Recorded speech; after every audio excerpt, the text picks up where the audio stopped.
Hello, everyone. Welcome to a very special combined podcast. This is a combination of Living History and our sister podcast, Peter Hart's Military History. I'm Matt McLachlan, and joining me is Peter Hart. Hi. Well, it's great to be here. And it's so nice to be without Gary and the farting dog. I mean, that just adds a certain tone to this is so much more sophisticated with just you, man. It does feel like that, doesn't it? It does, it does feel like there's something missing, though. So, I'm sure you'll be looking forward to getting back to recording with Gary as well. Oh, yes. For anyone who's confused, my podcast, Matt McLachlan's Living History, hopefully you're subscribing and listening to that. There's also Peter Hart's Military History, normally done in conjunction with his good chum, Gary Bain, and the farting dog, Fred the farting dog. So it's well worth check out both podcasts if you haven't already done so. I wanted to get you, Pete, on the show. We've talked to you a lot lately. There's a lot of interesting stuff going on. But I wanted to get you on the show because it's really exciting this week, because we have mentioned before that in conjunction together, we are publishing a Gallipoli book. You've written an amazing book about the Gallipoli Evacuation, which I have the great fortune to be publishing for you. So Living History, our first book ever. We're going to be book publishers after this. This is our first book. And I just wanted to get you on the show to talk about it as this sort of special bonus episode, because it's done now. You've written the manuscript. You've delivered it. I'm in the process of editing it. It's great so far, I've got to say. Nice work. But I just wanted to have a chat to you about that process of writing this book, because it's not often we get inside the mind of an author at this stage of a book project. It could actually, now that I think about it, that could be a mistake, but we'll tread carefully. About this. We'll tread carefully. But I really just wanted to get you on, Pete, to talk about really the process that led to the book, because I think it's really fascinating. It's great that we've come together to work on this book, and I just wanted to hear a little bit more about it. So let's start. I mean, I know the reason, why you decided to write this book was because I came to you and said, Pete, would you write a book for me? So there is that. But we had a bit of a chat about it, and pretty quickly you settled on the concept of I was saying we should do something on the Gallipoli landing, but you pretty quickly said, no, that's been done to death. Let's focus on the evacuation. What was your reason for thinking the evacuation was something you want to focus on? Well, it sort of went, the whole process went sort of, first, it had to be First World War, because my if you like, real publisher, the ones I'm contracted to, as opposed to chums with, are directed me firmly to the Second World War. So it had to be First World War. For my personal interest, it had to be Gallipoli. What hasn't been done at Gallipoli? Well, funnily enough, in conversation, we've identified 3 or 4 topics that haven't been done. But the one that really leapt out at me was and I'm not saying no one's ever studied it before, but no one's covered it in detail. And it's also the fact, and I tried to do this in my other books, it's a 2-part story. And in some ways, and this is not what Australians want to hear, in some ways the evacuation of Helles was more touch and go because of the weather. The weather turned nasty.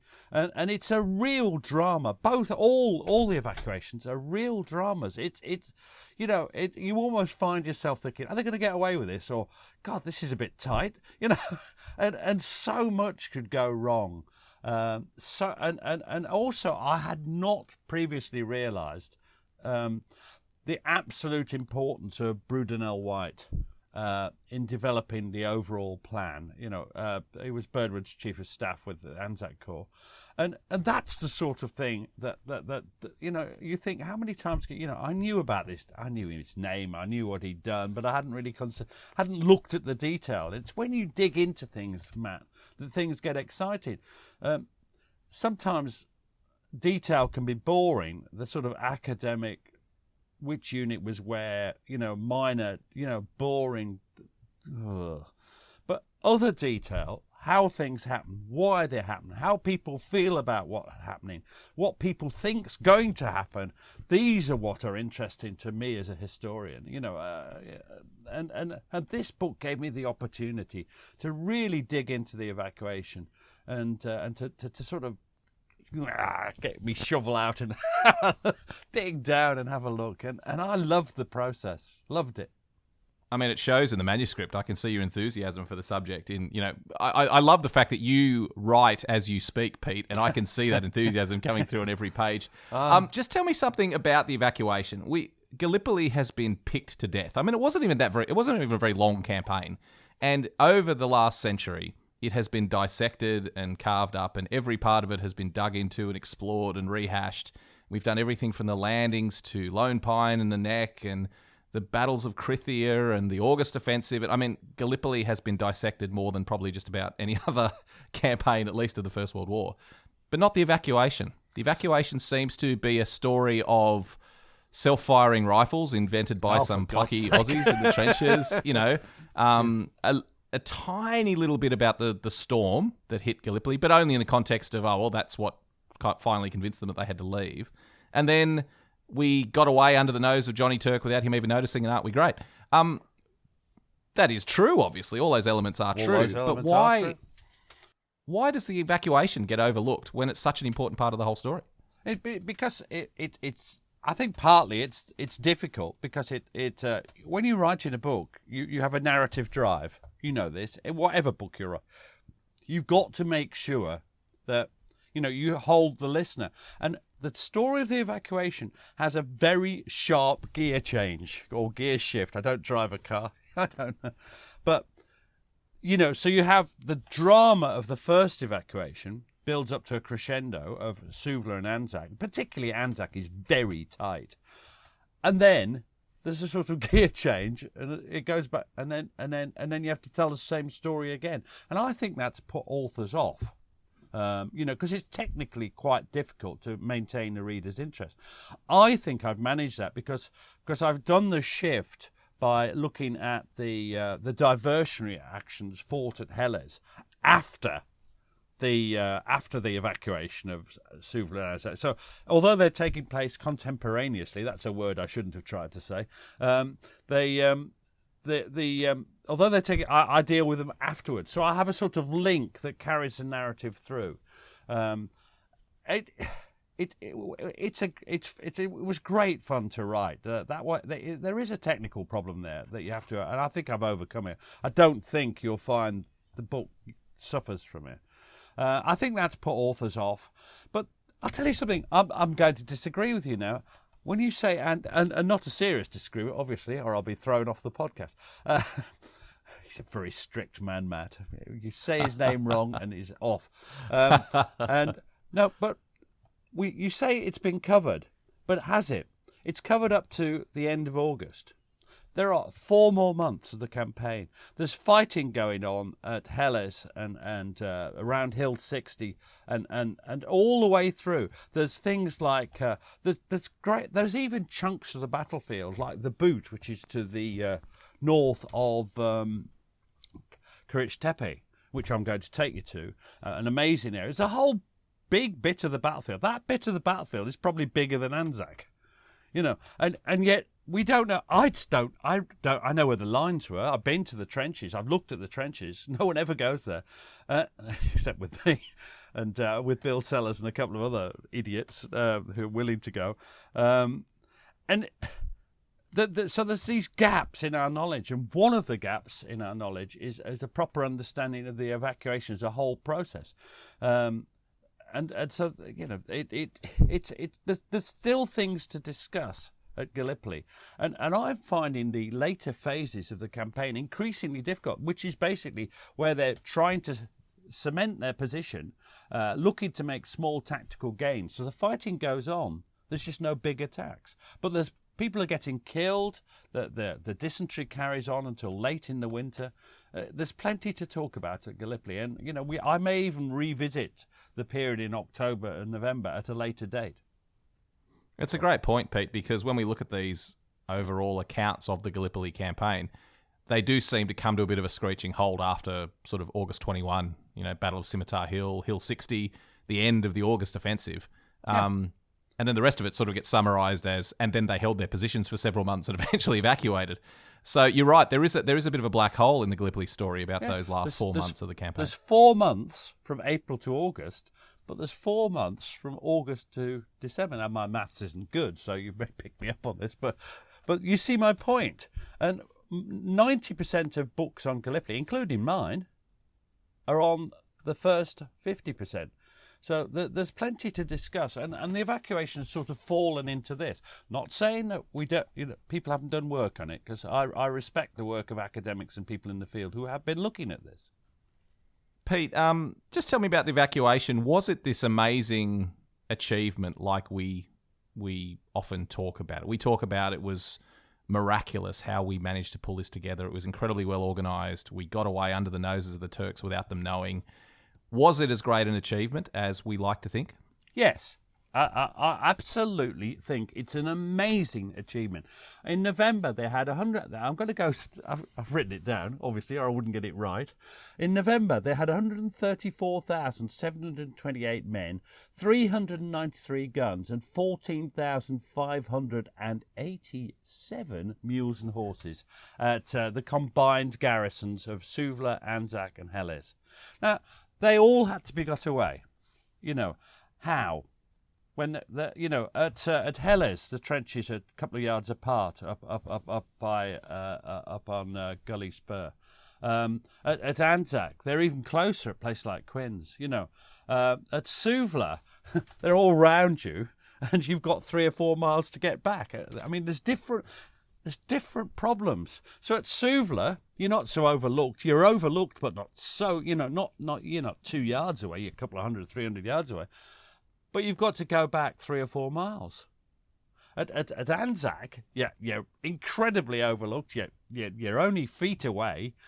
You've only got to go back quarter of a mile. So there's different problems.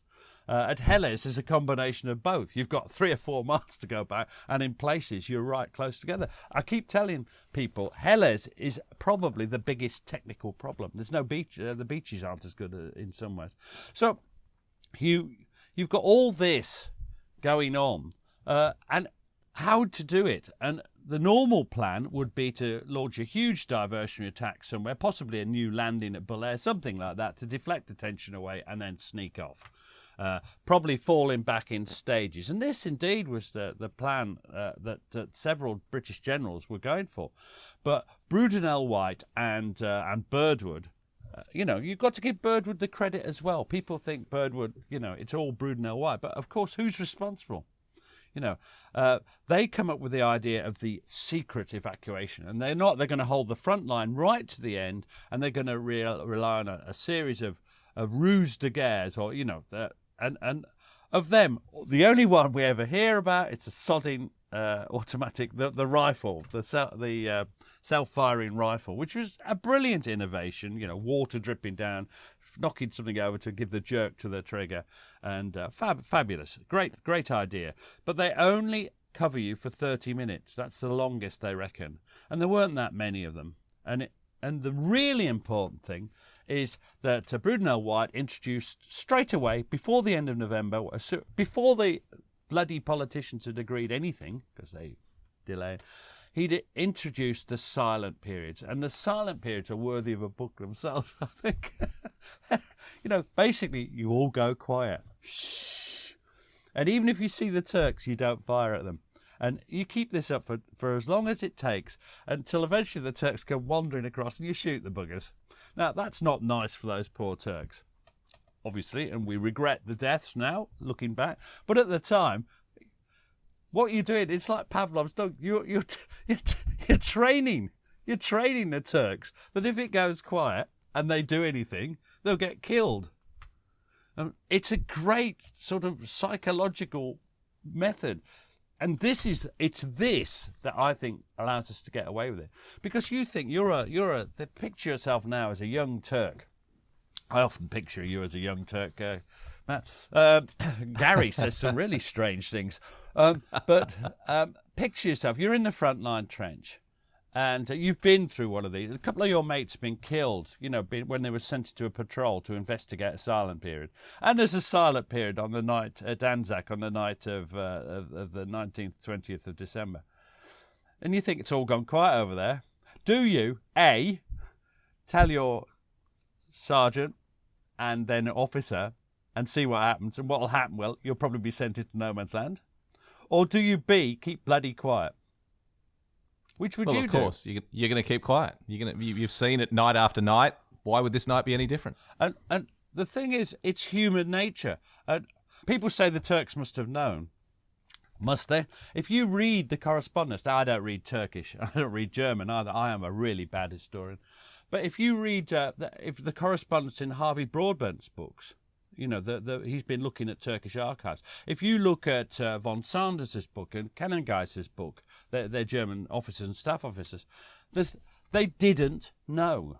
And I believe them. And so therefore, this scheme created by Brudenell White, signed off by Birdwood, and then signed off by Monroe, the real commander-in-chief of the whole army. It's brilliant. It's brilliant. And it is a brilliant achievement. And just the sheer hard work, the planning, the millions of details, just getting the Navy on board. You know, the Royal Navy, because of course, where they're going without the Navy? You get to the beach, hello. It's a long walk back to the UK. A long swim without the Navy. Pete, in putting all this together, I mean, you know more about Gallipoli than just about anyone, but there must have been something. No, there's lots of experts.